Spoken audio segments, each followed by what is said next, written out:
अस्सलाम वालेकुम दोस्तों, उम्मीद है कि आप सब लोग खैरियत से होंगे। मैं हूं वहाज और आप देख रहे हैं मेरा channel Asia Europe and beyond.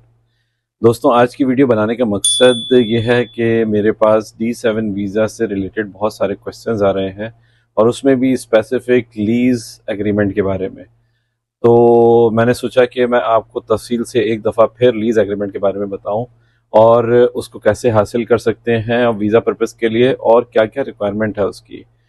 देखिए, सबसे पहले तो एक चीज़ हमें ध्यान में रखनी है कि लीज़ एग्रीमेंट के लिए अगर आपकी अपनी जान पहचान का कोई बंदा पोर्टुगल में है और वो आपको अपने बेसिस पे वहाँ से लीज़ एग्रीमेंट लेके दे सकता है, तो इससे अच्छी और बेहतरीन बात कोई नहीं हो सकती। ठीक है, आप वहाँ से जो है वो लीज़ एग्रीमेंट ले लीजिए।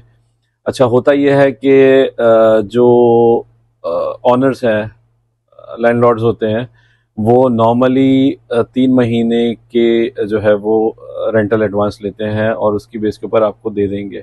ओके, बट अगेन आपका वहाँ पे जो कॉन्टैक्ट है वो काफ़ी स्ट्रांग होना चाहिए, अदरवाइज आपको वो नहीं मिल पाएगा। लीज एग्रीमेंट भी दो तरीके के इस वक्त चल रहे हैं मार्केट में। I talk about market. Market में दो तरीके के लीज एग्रीमेंट चल रहे हैं। एक तो वो जो खाली वीज़ा पर्पज़ के लिए है, वो वीज़ा पर्पज़ के लिए लैंडलॉर्ड्स इशू करते हैं और उसको फाइनेंस में अटेस्टेशन करा लेते हैं उसकी, लेकिन उसके ऊपर जो है वो टैक्सेस पे नहीं करते वो। बिकॉज अगर वो टैक्स पे करेंगे देन वो लायबल होंगे आगे के आने वाले टाइम ड्यूरेशन के लिए भी और उनको पेमेंट्स करनी पड़ेंगी।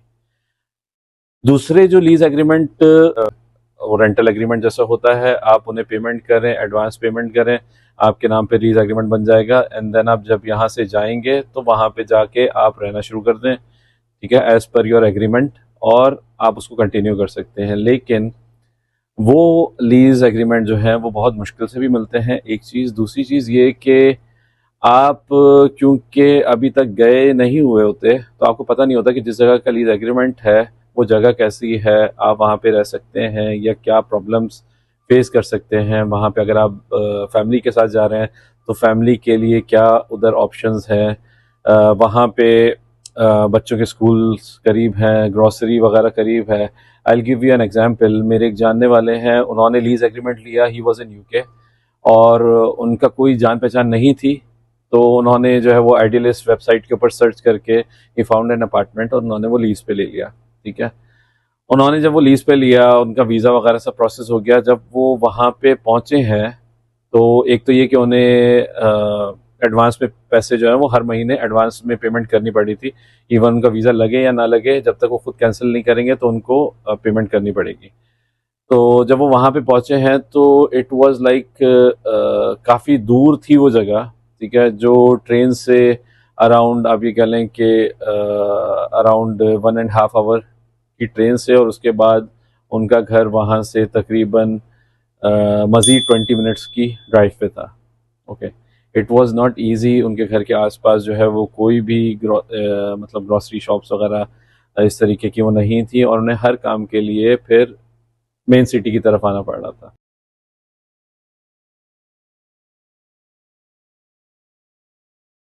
ठीक है, तो उससे बेहतर ये है कि आप जो एग्रीमेंट लें वो एग्रीमेंट आप वीज़ा पर्पस के लिए ले लीजिए, लीज एग्रीमेंट। और जब आपका वीज़ा लग जाए, आप वहाँ पे पहुँच जाएं, एक आध हफ्ते, 10 दिन, 15 दिन, 20 दिन या महीने के लिए आप कोई होटल बुक कर लें, होटल में रह के। ये मैं उन लोगों के लिए बता रहा हूँ जो D7 वीज़ा पे जा रहा है। ठीक है, क्योंकि मोस्टली उन्हीं के क्वेश्चन होते हैं। D7 वीज़े के लिए ही रिक्वायरमेंट है, D7, D2, D8 के आपके पास लॉन्ग टर्म लीज एग्रीमेंट होना चाहिए। तो आप जो है वो वहाँ पे जाएं और फिर जाके अपनी मर्जी से जहाँ पे आपने घर लेना है थोड़ी सर्चिंग करें और वहाँ पे जाके आप जो है वो घर लेके और फिर लीज एग्रीमेंट करें, फिर उसकी बेस के ऊपर जुनता बनाएं, फिर ये सारे काम कर लें, तो जब तक आपका अपॉइंटमेंट होता है आईमा का वो भी आ जाएगा। तो एक तो ये चीज़ है, और इसकी कॉस्ट जो है वो डिफरेंट होती है। ऑफ कोर्स अगर आप लीज एग्रीमेंट वो वाला ले रहे हैं जो आपने वहाँ पे जाके रहना भी उसी घर में है, तो उसके पैसे ज़्यादा होते हैं, क्योंकि जो लैंडलॉर्ड होता है वो उसके ऊपर पेमेंट कर रहा होता है टैक्सेस की, तो वो टैक्सेस भी पे करने होते हैं उसे। आप लेंगे तो वो आपसे 3 महीने का, 4 महीने का, 6 महीने का एडवांस पैसे भी मांग सकता है। सच कुछ केसेस में जो है वो 1-1 साल के एडवांस भी ले रहे हैं। तो ये बात ध्यान में रखिएगा कि आप, और अगर वीज़ा नहीं लगा आपका तो वो आपकी परेशानी जो है वो अलग है। ठीक है, दूसरा जो मैंने ऑप्शन आपको बताया उसके अंदर ये है कि आप लीज एग्रीमेंट ले लेते हैं जो सिर्फ वीज़ा पर्पस के लिए होता है और वो फाइनेंस में रजिस्टर होता है, बट आप अगर उसको चेक करना चाहेंगे कि आपको वेबसाइट पे मिल जाए तो ये नहीं मिलेगा वेबसाइट पे, मींस फाइनेंस की पोर्टल पे, कि आप फाइनेंस की पोर्टल पे चेक करें कि आपका जो है वो चेंज हो गया है उसमें एड्रेस या लीज एग्रीमेंट के ऊपर, क्योंकि वो एड्रेस जब चेंज होगा जब आप जो है वो जुनता बनवाएंगे वहाँ के ऑफिस में जाके और जुनता बनवाएंगे, और उसके बाद जुनता बनवाने के बाद आप फाइनेंस के ऑफिस में जाएंगे और उनको वो जुनता देंगे और उनसे बोलेंगे कि अब आप यहाँ पे रहते हैं, यहाँ पे शिफ्ट हो गए, तो आपका एड्रेस जब वो फाइनेंस में चेंज कर दे, तो वो एड्रेस जब चेंज होगा तो ऑटोमेटिकली आपका जो रेंटल एग्रीमेंट है उसके ऊपर भी जो है वो सिस्टम के अंदर दिखाएगा, क्योंकि उसके ऊपर जो है वो लैंडलॉर्ड ऑलरेडी आईवीए पे कर रहा होगा, मींस टैक्सेस पे कर रहा होगा।